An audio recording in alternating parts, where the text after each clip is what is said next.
I'm Richard Gisbert, and you're at The Listening Post. This week, Iraq, competing geopolitical interests, competing media narratives. Brazil's World Cup, what the coverage of the side story, all those demonstrations, reveals about the country's media.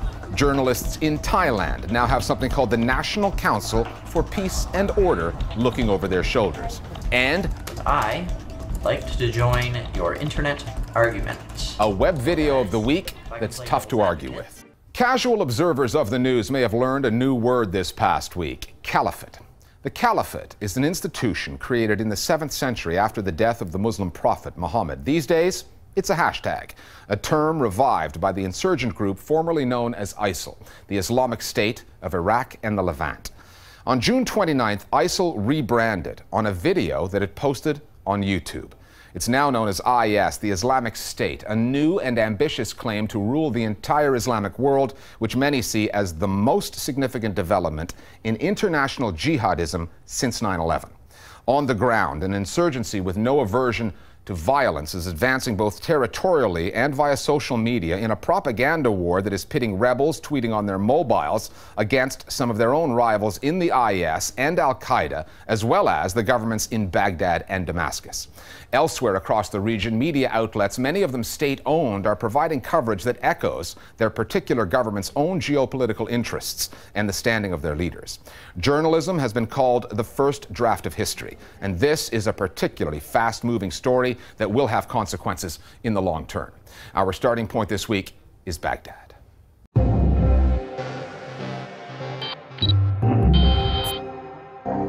قررت الدولة الإسلامية إعلان قيام الخلافة الإسلامية وتنصيب خليفة للمسلمين. Here's the deal with all of these jihadi groups. They all hark back to a time of the Prophet Muhammad, but they all live very much in this century. They have a network that goes far beyond Iraq. Go onto the websites, it's all open source. You don't have to be a jihadi, you don't need a secret code word. Just go onto their website and you distribute their message. I mean, it's crowdsourcing at its purest. When the global news media report on the insurgents' social media campaign, they sometimes reveal more about themselves than the rebels. Their reports touch on the tweets, the images sent, and the video posted on YouTube when ISIL officially became IS. As you can see, this is the so-called border of Sykes-Picot. And there is something in the tone of the reporting. Some reporters sound surprised. A sophisticated social media campaign coupled with well-produced videos and even an app. Others seem downright bewildered by the idea of tweets coming out of the Iraqi desert. ISIS posts new YouTube clips, Facebook pictures, and Twitter hashtags every day. I think there has been a strange sense across much of the media that because these men are barbaric and they're violent and they're religious fanatics, they're not capable of also being up to speed with the latest technology. That's completely false. So I think for many of us looking on, we should try to look beyond the beards and the guns and remember these are technologically perfectly proficient people as well, as insurgents and rebels usually are. And you've got a lot of people who'd forgotten about Iraq, who suddenly have been parachuted in. Remember, ABC, NBC, all of the big American networks pulled out a very long time ago. They haven't had a presence in Iraq, so suddenly there they are faced with these people who've managed to get a message out. For them, it's all brand new. People are surprised because there is an element of just, well, these guys are just people in the sand, right? They're just sand people. There is an element of prejudice, I think. I wouldn't say it's inherently racist. I would say it's kind of part of the othering process, and that creating the Middle Eastern other. And we saw this with the coverage in the early days of the Arab Spring, this kind of fascination that the Middle Eastern other is using Western technology. In other words, they're kind of being like us during the days of the Arab Spring. And now finding it kind of paradoxical that Islamists who rail against the West are taking advantage of the technology that the West provides. So I think the Western media's coverage is following that narrative. So Islamist militants in Iraq... The bigger story, as far as the media are concerned, including media across the Middle East, is sectarianism. الشيخ الدكتور رافع الرفاعي حكومة المالكي إلى الكف عن التلويح بالحرب الطائفية. Prime Minister Maliki and his primarily Shia government up against against a Sunni insurgency with the Kurds caught in the middle. If only the story in Iraq were that straightforward, that simple. I personally think the media doesn't create a dynamic on the ground. I think it feeds off one.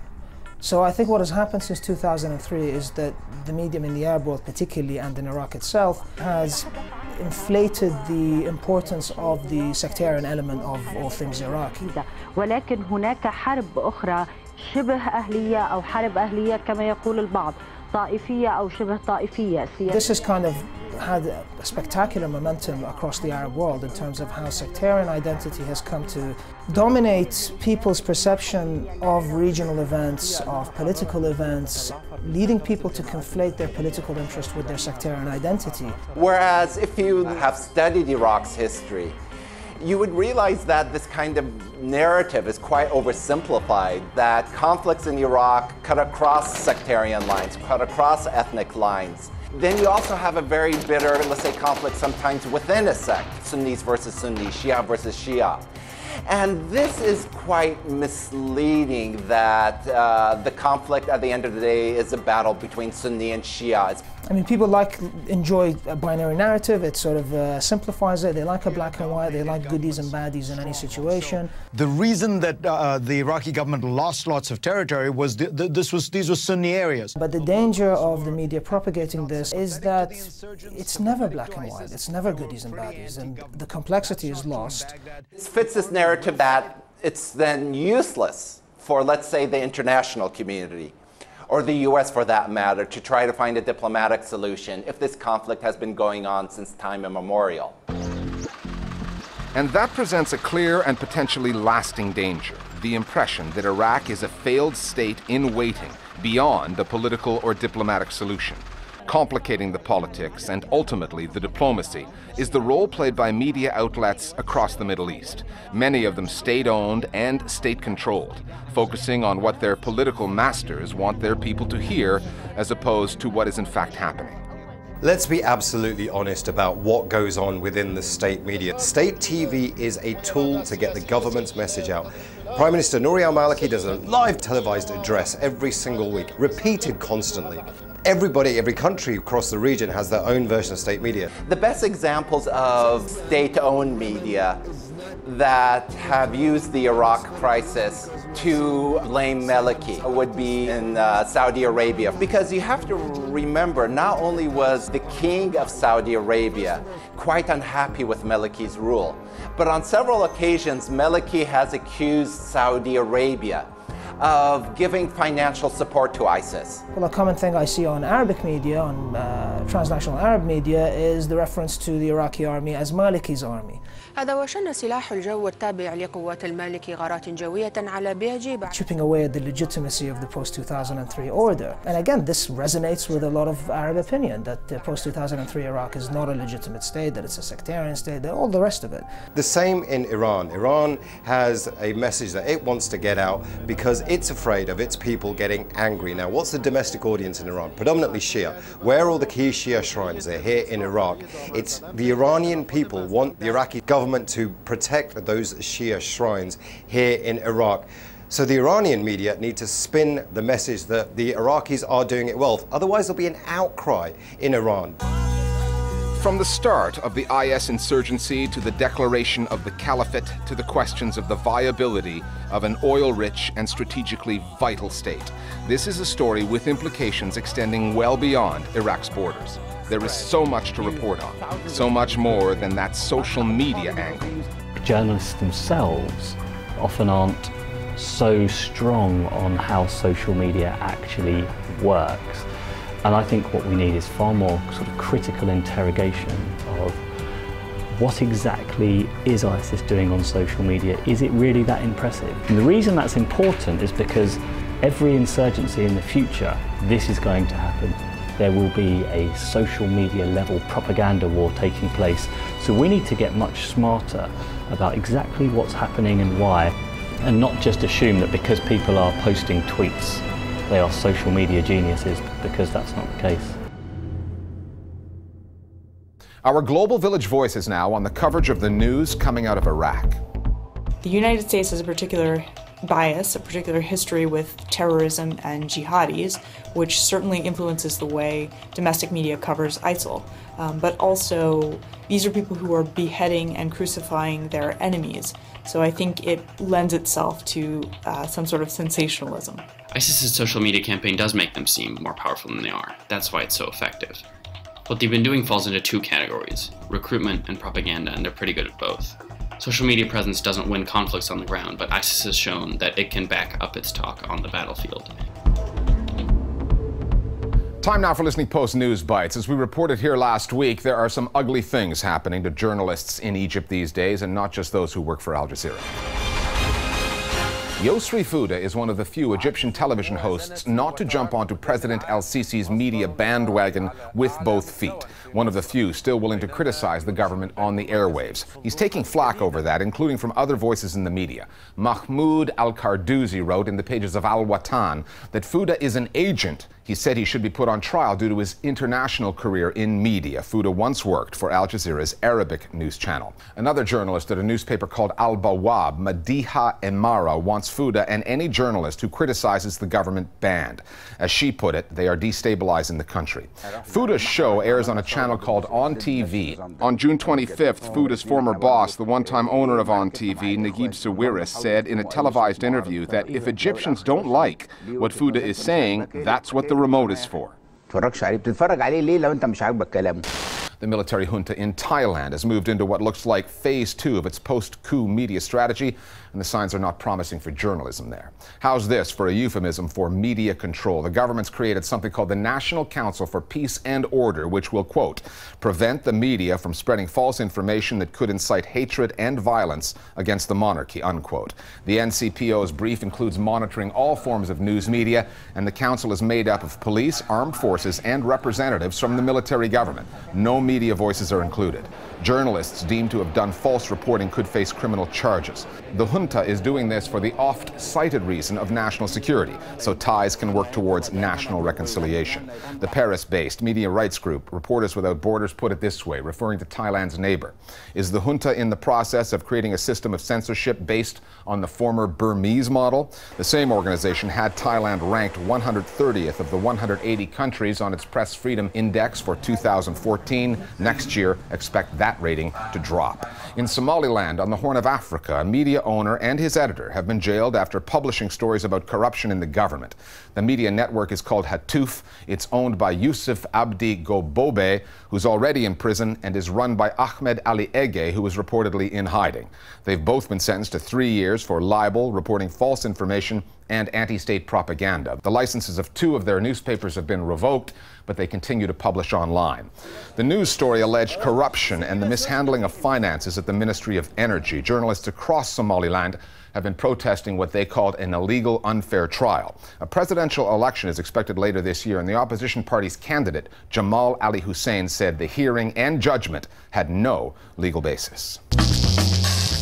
Back in 2007, when Brazil won the right to host the World Cup that's being staged this month, fans everywhere were excited at the prospect of a feast of football in a country with such a rich tradition in the world's favorite sport. Plus, it's a great place to have a party. For the government there, the fringe benefit was showing Brazil off to the world and reaping the PR benefits. However, as the cost of the tournament grew, so did the size of anti-World Cup protests on the streets. And the demonstrators had a bone to pick with the mainstream media and their coverage of the demos. Either the media failed to understand what was unfolding, or there was a reluctance in newsrooms to be critical of an event that the government wanted to showcase. So news outlets have been under the gun in a country where many still remember the days of military rule, which was not the Brazilian media's finest hour. The Listening Post's Gauri Sharma now on some of the new media startups that are filling the gaps in the coverage of news stories that can sometimes get in the way of a big sports story. Aqui em São Paulo, a festa da Copa do Mundo começou para valer. Not everyone has been celebrating the World Cup in Brazil. On day 1 of the tournament, protesters clashed with police in Sao Paulo. Journalists were also caught up in the fighting. These were precisely the kinds of images the Brazilian government had wanted to avoid. The protests have been going on for a year now. The demonstrators, who were already out on the streets in Sao Paulo and Rio over hikes in transport fares, turned their anger at the World Cup and the $11 billion cost of hosting it. Suddenly, sharp clattering sounds started greeting our ears, and that was them pelting the glass of our studio. The demonstrators have also targeted the media, accusing them of a pro-World Cup, anti-protester bias. We were surprised by the 2013 rallies. For a journalist, what this means is, wow, there's big news happening. Let's go out in the streets and start trying to understand what's happening. What are these people complaining about? When you look at the coverage, you only see one side and not the other, and that's a big problem. O protesto de motoristas e cobradores de ônibus atrapalha a vida de quem depende do transporte público em São Paulo. What we see is only the problems caused by the protests. So we have a demonstration, they will close the streets, and then people will be stuck in traffic. Or everybody needs the metro, and then the metro will not be working. That's a problem. So not really trying to see the cause or the demands. Many Brazilians say this is symptomatic of the real issue, the concentration of media ownership in the hands of people close to political power. 10 business groups and as many families control Brazil's mass media, including the Frias Folio family, which publishes the largest selling newspaper, Folha de São Paulo, and owns the leading web content company. And Grupo Avril is the largest magazine publisher, which owns one of the most influential weeklies, Veja. But when it comes to the Brazilian media, the real heavyweight is Globo. Established in the 1950s, Globo's empire spans TV, radio and print. Its TV channel alone draws in 91 million viewers a day, ratings North American and European broadcasters would kill for. But criticisms of Globo's journalism go back to the days of the military dictatorship in the 1960s. It took a while, but last year Globo finally published an editorial saying its support of the dictatorship was an error. What I can tell you about this organization, about every single professional journalist that works in Brazil is, we are marked by the scar of the dictatorship. We know what it is like not to have a free press. And you only have a full-fledged democracy if you really have a free press. We've come out of a military dictatorship, but we've been through the democratization process. Throughout all this time, Globo has taken the same side, where the power lies. So its agenda is to preserve its own structure. With the protests, first the media very much took on the law and order discourse of saying that, the police should repress, but this is not what the public wants. The public wants, again, a balanced coverage. Filling in the gaps in the mainstream media's coverage is a new wave of media collectives. Groups like Ria na Rua, which collaborates with the protesters to get the latest on the demos, and Media Capoeira, based in the eastern state of Recife, has focused on the forced evictions angle. But the outfit with the biggest impact is Rio-based Media Ninja. There were 1 million people out on the streets demanding change, but the media didn't reflect that. Instead, protesters were portrayed as vandals or hooligans, so people jumped online and vented their frustrations. That's where Media Ninja came in.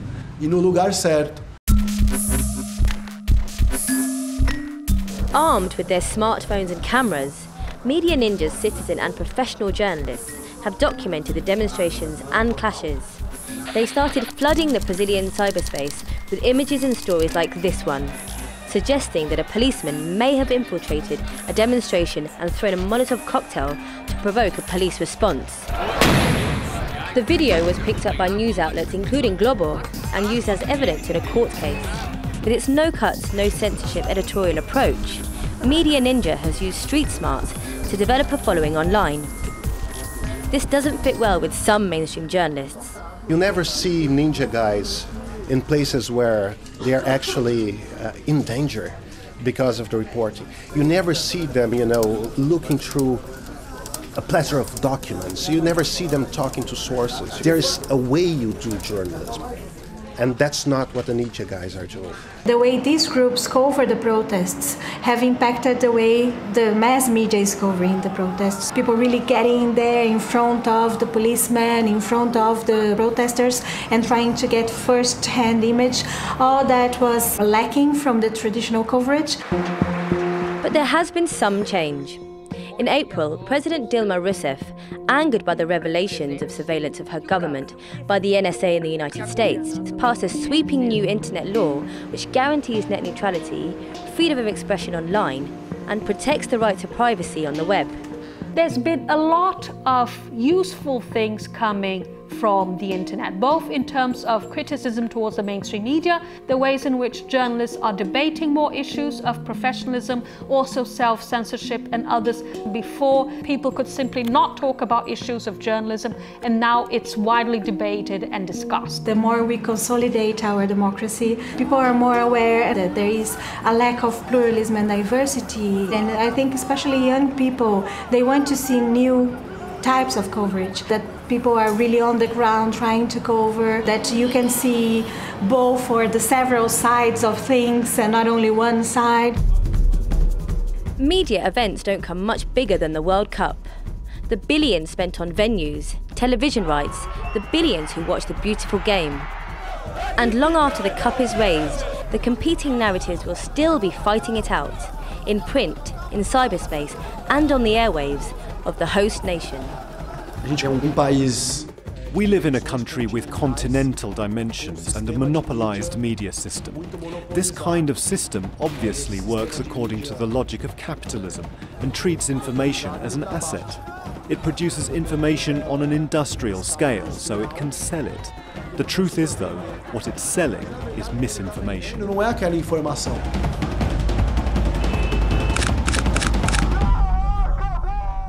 More Global Village Voices now on the coverage of the World Cup and everything that's happening around the tournament. Media Ninja's audience level is not the same they had last year when they arose as a phenomenon of alternative journalism. But they are still asking questions and reporting on an angle that represents a part of the population that didn't feel represented before.